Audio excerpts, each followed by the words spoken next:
यूनुस भाई साहब कहते हैं कि कंपनी की जो सीईओ हैं नौहिरा शेख, क्या वो अकेले ही कंपनी चलाती थीं? क्या वो अकेले ही सबको पेमेंट करती थीं, सारा कारोबार वही सँभालती थीं? क्या कंपनी में एम्प्लॉयी नहीं थे? कंपनी का मतलब क्या होता है? तो ये बात तो समझ में आती है, कंपनी का मतलब होता है बहुत सारे लोग काम करते हैं, बहुत सारे एम्प्लॉयी काम करते हैं और कंपनी चलती है एक ग्रुप ऑफ पीपल से, एक सिंगल आदमी उसे नहीं चला सकता। तो यहाँ पे एक बात उठती है कि जब कंपनी के सीईओ को ही बंद कर दिया जाए जेल में और उसका अकाउंट फ्रीज कर दिया जाए, तो भाई कंपनी जो है वो किसी को कैश में तो डील करती नहीं थी, ना ही किसी को कैश में पेमेंट करती थी। वो अकाउंट में पैसे लेती थी और अकाउंट में देती थी। अभी जब अकाउंट ही डिफ्रीज है तो पेमेंट कैसे करेगी कंपनी? अगर वो अंदर भी हैं या बाहर भी हैं, अगर आपको क्या नाम है कंपनी ही अकाउंट ही बंद हो जाएगा तो पेमेंट कैसे करेगी? क्या वो कैश में डील करेगी? आगे यूनुस का जो सवाल है वो कहता है कि एचडीएफसी को कोई फ़र्क नहीं पड़ा, टाटा को कोई फ़र्क नहीं पड़ा, रिलायंस को कोई फ़र्क नहीं पड़ा, तो ये कंपनी ऐसा क्या फ्रॉड काम करती थी जो इसको फ़र्क पड़ गया? तो मैं बताना चाहूँ, मैं एक चीज़, आप खुद सोचो कि ये जो होता है ये क्या होता है, बिज़नेस मॉडल के ऊपर डिपेंड करता है। अभी करंटली आप देखोगे तो बहुत सारे बैंक जो है वो कोलैप्स हो गए। तो अब इस पे अगर तुम ये सवाल करो कि सारे बैंक कोलैप्स क्यों नहीं हुए, यही बैंक कोलैप्स क्यों हो गया, है ना? तो डिपेंड्स कि क्या नाम है बिज़नेस मॉडल कैसा है और ये कहो कि ब बैंक कोलैप्स हो गए लेकिन इनका धंधा कोलैप्स क्यों नहीं हुआ? ये जो जनरल स्टोर खोल के बैठे हैं, इनका धंधा कोलैप्स क्यों नहीं हुआ? तो सिंपल सी बात है, अभी लॉकडाउन चल रहा है, लॉकडाउन में बहुत सारी चीज़ें बंद हैं, लेकिन जनरल स्टोर खुले हैं, जो एसेंशियल चीज़ें खुले हैं।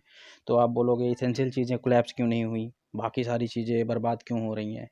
तो ये जेन्युइन क्वेश्चन हुआ ही नहीं, पहली बात ये जो है वैलिड क्वेश्चन ही नहीं है तुम्हारा, और ये जो कंपेयर कर रहे हो उन कंपनीज़ में और इस कंपनीज़ में ज़मीन आसमान का फ़र्क है। वो जो कंपनीज़ बहुत बड़ी कंपनीज़ हैं, उनके ऊपर अगर फ़र्क भी पड़ जाएगा तो उनको ज़्यादा फ़र्क नहीं पड़ेगा। जैसे कि जो अमीर बंदा होता है उसको कितनी भी दिक्कतें आ जाएँ तो आते-आते दिक्कत आएगी। लेकिन जो गरीब बंदा होता है उसे पहले दिक्कत सबसे फर्स्ट स्टेज जो होता है उसी में ही दिक्कत आनी शुरू हो जाती है। आगे मैं आपको बताऊं कि जो पुणे की एसोसिएशन है वो कोई पीआईएल डाल रही है जिसमें क्या नाम है बैंक का अकाउंट फ्रीज कराने की बात हो रही है। तो उसमें जो है ये यूनुस कहता है कि मेरे जो बंदे हैं वो कंपनी में काम कर चुके हैं जो कि मुझसे मिले हुए हैं और मैं उनके साथ मिलके एक पीआईएल डालूंगा आपके अगेंस्ट, जो कि ये होगा कि अकाउंट फ्रीज ना हो।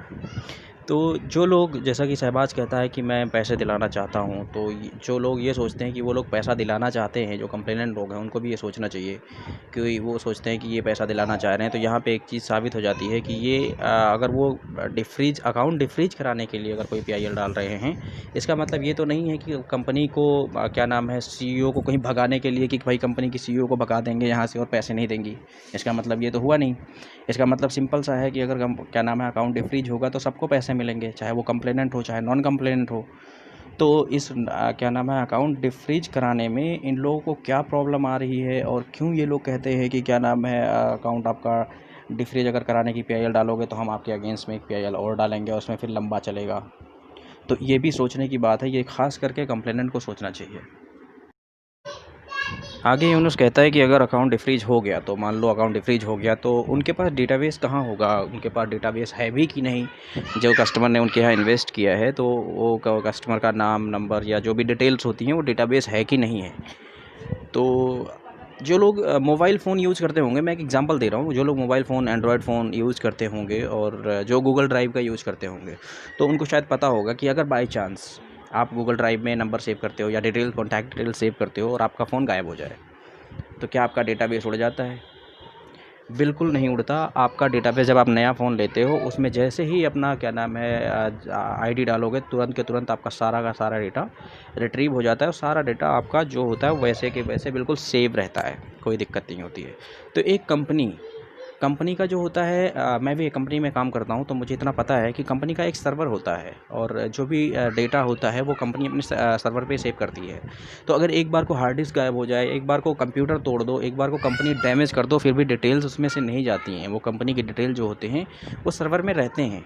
तो मुझे मतलब ऐसा तो लगता है, या हर किसी को भी ये लगता होगा कि ये कंपनी यार इतनी बेवकूफ़ तो नहीं होगी, या इतनी बड़ी कंपनी चलाने वाली जो कंपनी की सीईओ, उनकी बातों से भी लगता है और वो कितनी टैलेंटेड है ये भी आप समझ सकते हो। और दूसरी चीज़, इतने लोग उनके पीछे पड़े हैं और अल्लाह का शुक्र है वो फिर भी हिम्मत नहीं हार रही हैं। उनके उनके जज्बे को आप देख सकते हो।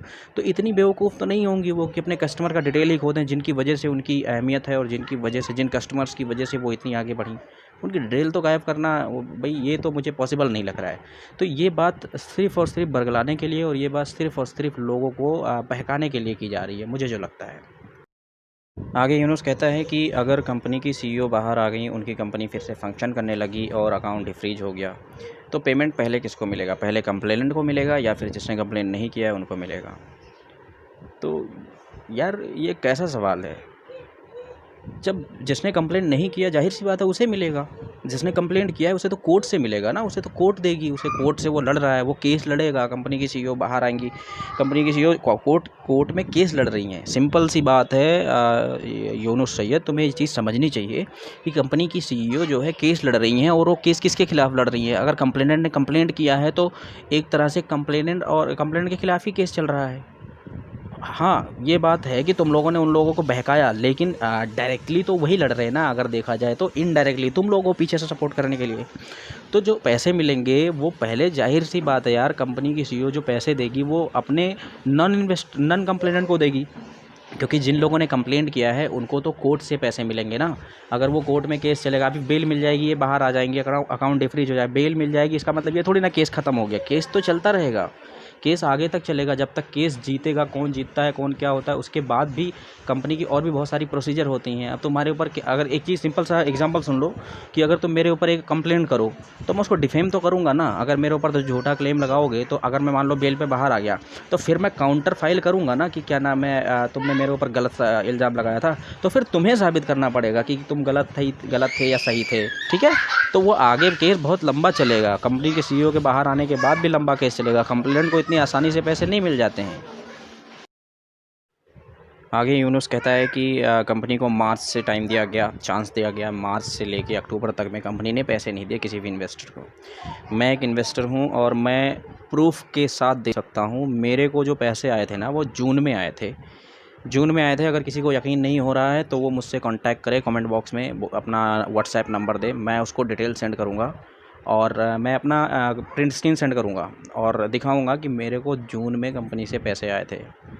तो मैं ये बातें क्यों बता रहा हूँ? मैं ये बातें इसलिए बता रहा हूँ कि ये लोग जो प्रोपेगेंडा फैला रहे हैं ना, ये किसी भी इन्वेस्टर के हक़ में नहीं है, फ़ायदे के लिए नहीं है। चाहे वो कंप्लेनेंट हो, चाहे नॉन कंप्लेनेंट हो, उनको अगर अभी भी ट्रस्ट हो रहा है इन लोगों पे, देखो अभी ये जो बातें कह रहे हैं कि ऐसा हो जाएगा, फ्यूचर कोई नहीं जानता, ना ही हमारे पास उसका प्रूफ होता है और ना ही हम उसको जस्टिफाई कर सकते हैं कि ये हो। वो कहेंगे कि कंपनी पैसे नहीं देगी, मैं कह रहा हूँ देगी, तो इसका कोई मतलब नहीं बना। फ्यूचर में क्या होगा वो कोई नहीं जानता, लेकिन मैं ये प्रूफ ज़रूर दे सकता हूँ कि जून में कंपनी ने पैसे दिए थे। अगर वीडियो अच्छी लगी हो भाइयों तो लाइक ज़रूर कर दीजिएगा और लोगों तक ये बात पहुँचाइए ताकि इनके झूठ का पर्दाफाश हो और लोग इनके झूठ से बचें। बहुत बहुत शुक्रिया।